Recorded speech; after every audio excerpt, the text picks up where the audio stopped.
Thank you to the Burnaby Writers Society, and thank you so much, Frances Boyle, over there in Ottawa, for making this possible for me. An honor to read with you again. Nice to see some familiar names popping up. I just want to acknowledge that I'm reading to you from Saskatoon, which is Treaty 6 territory, the home of the Cree, Saulteaux, Dene, Dakota, Lakota, Nakota, and Métis nations of Saskatoon. I'm going to read from this new collection called Black Umbrella, and it's a poetic memoir that was we launched last spring, and it is a walk through a time of great loss in my life when I went through the disruption breakdown of my family of origin, my first family. And the book attempts to navigate that and to look back on the lessons learned, if you will.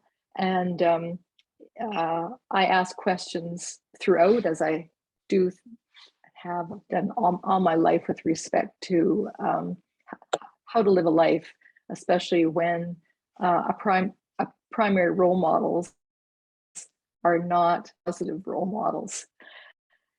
So I'll start off with In Over My Head. My difficult truth resorts to methods found in the Old Testament, delivering a dream to my numb, drunk teen self, images that drench me in sweat. I shiver unholy cold, haunted by mother's eyes, her head underwater, my heart-thumping race from shore to the middle of a midnight black lake, my arms, her arms, flailing naked. She grabs my shoulders, forces me down. I twist, buck, kick free, gasp air, and wake to face a vision that feels like gospel prophecy. I cannot save my beautiful mother. That piece that I just read, In Over My Head, really does lean on a dream I've never, ever forgotten. And I was probably, 20 or 21 when I had that dream. It always stayed with me, and I remember just waking up in the morning and knowing that I needed to move away from Southern Ontario. I was raised in Hamilton and later studied at Carleton. I needed to move away in order to really save myself. I'm going to read just a couple of pieces from a long poem that's titled My Beautiful Mother. So it's 1964. I'm in grade 4 in Hamilton, in Chinook Public School. Everybody's gone home for the day, except for me. I'm sitting at my desk coloring and waiting for my mother to come into the classroom. My teacher is there sitting at his desk, and we're waiting to start at your parent-student interview. I hear the click, click, click of high heels hitting themselves against the hard line filled in every day. Mr. Wee rises to his feet as my mother pauses, slender Emma inside the door frame. His eyes widen, and for a brief moment, I see what he sees. A woman posing in black heels polished to Crayola brilliance, long silky legs disappearing beneath the navy blue hem of a trench coat, belted tight at the waist, long sleeves, the collar turned up. Her wide smile and white straight teeth, big hazel eyes, black hair styled by the hairdresser she visits every Wednesday. Nardina. Oh man, how could I forget? She's late for the parent-teacher student interview because she's just come from the beauty salon. Long after I've had daughters of my own, long after I learned how to draw boundaries around the men in my mother's life, the men who looked, the men who phoned, the men who followed, I will continue to wonder if she drove below the speed limit that day, lingered at stop signs, calculated her entrance to arrive at the weekday height of her uncommon beauty. Or maybe this was for me. Maybe I was supposed to watch, observe, appreciate the lessons she gave me at home, how to walk, turn, and smile, not slump, complain, and suck my thumb. Mr. Wheeler doesn't look away. Dark shoes, coat, hair, the long line of brass buttons, the singular touch of deep pink on her lips, a faint blush rising to her cheeks as she lets him, invites him to take his time. He coughs into his fist, seems to remember why my mother is here. He offers her an adult-sized chair brought in from the staff room for the interviews taking place all week. I move from my desk to stand beside her, inhale her hairspray, and let the sweet florals catch the back of my throat.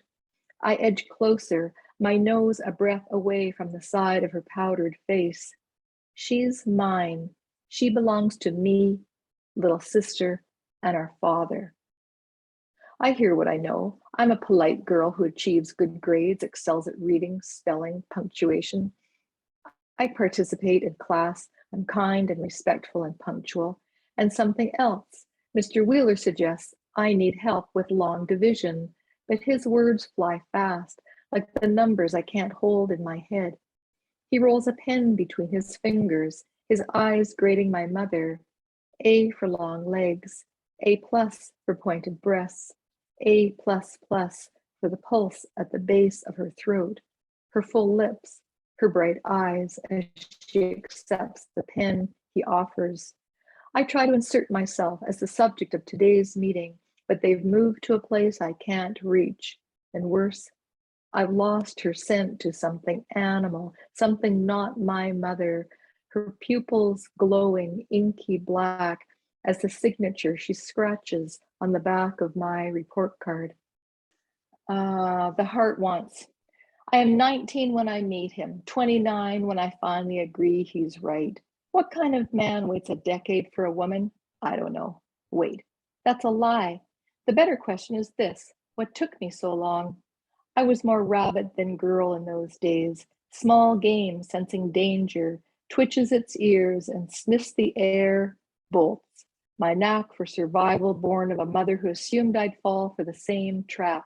She warned me, packed me off with a flashlight, a kiss, and direction. Earn your own gold, she told me. I traveled both poles, trekked alone to better, harder jobs, while he wrote letters, phoned me long distance, a friend who dialed into the heart of the matter. What was the matter? Not a thing. I needed time, time to fall in love with my body, my voice, my brave, sure-footed animal self.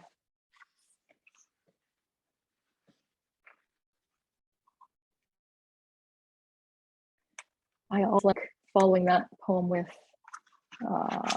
this long love poem, but I won't read the whole thing. This is called All My Questions Kneel Down. I'll just read a couple of the stanzas or the sections. How my pulse quicks to the sound of your voice, beloved, in from away, no bells, no knock, no warning, just the cool rush of wind as you come in, back of my knees. I turn, and in the turning, how wide the door, open the door, a window inside a door, how your long legs sweep across and into, all for me, how greedy, how selfish, how giddy up, get along, little heart, in from away, how you surprise every time, how once the door was half closed, but now it's wide open to all of you. Leaf stemmed to your heart band, to your hat band, light slicing through thin green leaf. How you flutter me in the deep embrace, how we stand locked inside our front door. 2. When the February sky holds a snow moon full as love in the making, then all my questions kneel down, kneel with arms crossed, blushed faces turned to heaven, where there is love. I cannot best this dark winter night bright, lunar light in the window, snow falling as we sleep. And 3. When your body contorts the bed sheets as you flail, your wings in nightmare flight, I wonder, do I love this creature? When once I knew a woman who loved a bear because he was savage and gentle, both. Me, I have known you only as a gentle man during the long length of our marriage, yet you navigate 2 worlds while I have only this one. When you leave me, when loneliness thrashes against its own cave.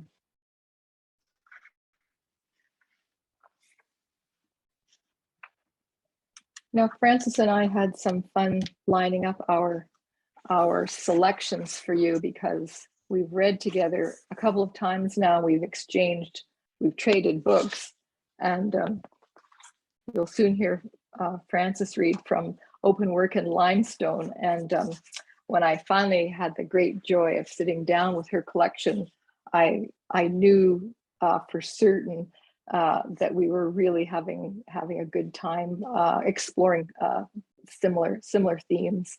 So we both have camel wool coats in our collection, as well as red lilies and mothers and daughters and all kinds of entanglements. So this is Camel Wool Coat.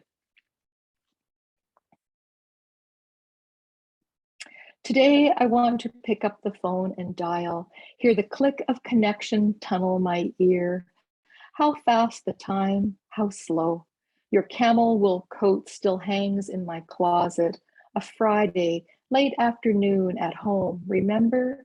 It remains, your death, I mean, the event we never turned inside out. The who said what, when, and how. Silly, I know. Impossible, I know, but talk, gossip was our habit.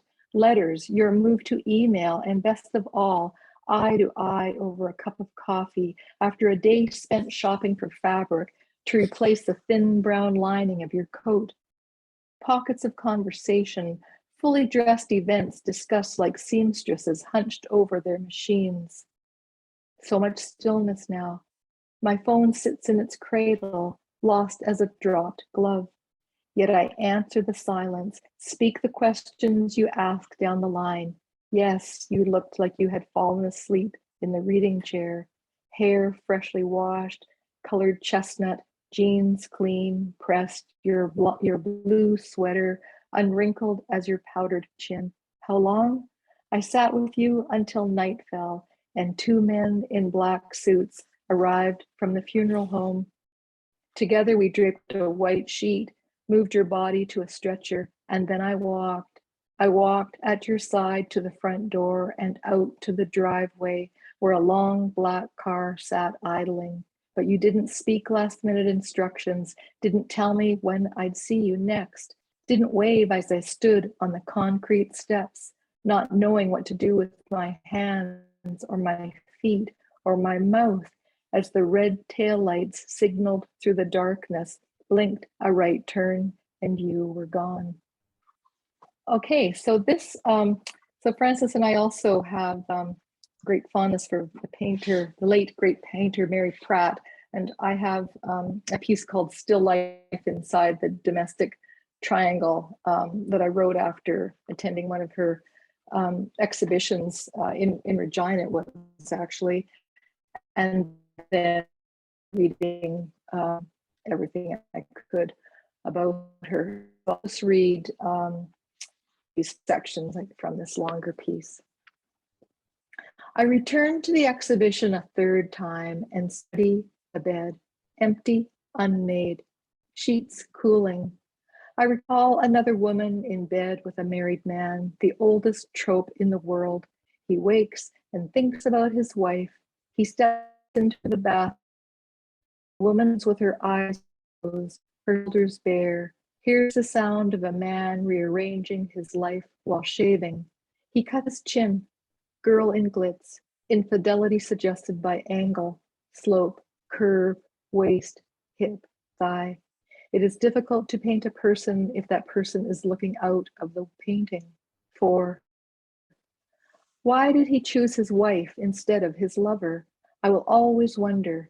dinner for one, leftovers, yesterday's salad, a bowl of fruit. 5. The man is a lifelong student of World War II, home in time for dinner, silverfish on crimson foil. She knows the dining room with a red rug. He missed the long, quiet nights at home with his own war. So what I did in that piece was I took painting titles and wove them into a narrative that I made up as I was meditating on those paintings. So, for example, Dinner for One and Dining Room with a Red Flag, with a red rug, Silverfish on Crimson Foil, and The Bed are all Mary Pratt titles. And then from her writings, there's some of her lines like, "It is difficult to paint a person if that person is looking out of the painting." I think I could go back, keep writing Mary Pratt pieces. And this piece is called The Modern Woman's Guide to Aging. I had a lot of fun with this as a modern woman who's trying to figure out how to age. Friends, make pals with Grace. She's the woman who pierces flesh for a living and marinates snap beans in whiskey. And if you're lucky, and you are, she'll invite you fishing, silver hook, long line, the lake a mirror where you fall in love with yourself. Wardrobe, go pigeon and call yourself rock dove. Dress top to tail in slate gray. Flaunt style with twin black stripes where your wings fold. Toss an iridescent green scarf around your neck. Pink socks for spark. Boots. Health. There are days when your bones complain and too many people ask too many questions. No need to confess that it wasn't the flu that sent you back to bed. It was the sad stones in your heart that simply ran out of room. Go for a walk. Wear your hat with the feather. Relinquish your sorrows to the prairie. Diet. Don't. Finances.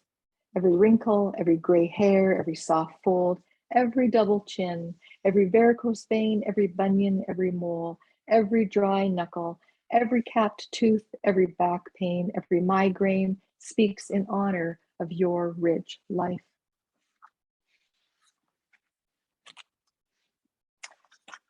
Now, I was felt like experimenting when I was putting together the list of poems, and I often begin with the first poem in this collection, and I thought I would just read this first poem now towards the end, just to see how this lands. Thank you for indulging me. It's called Hooked. I knew every charm on her bracelet, the silver sound that chimed as she moved from room to room. Knew what my father didn't know.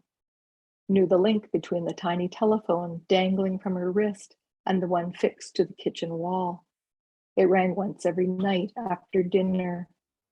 A code she translated by touch, her fingers deciphering the trinket soldered between a jewel-eyed kitten and the teardrop birthstone. I pestered her like a child, begged, tell me, tell me, tell me, I can keep a secret. And I did, or even better, I forgot. Until years later, I lifted the lid of a velvet-lined box and uncovered the bracelet, a piece little sister didn't fancy, and neither did I. What are daughters to do with a mother's tangle of necklaces, earrings, and brooches?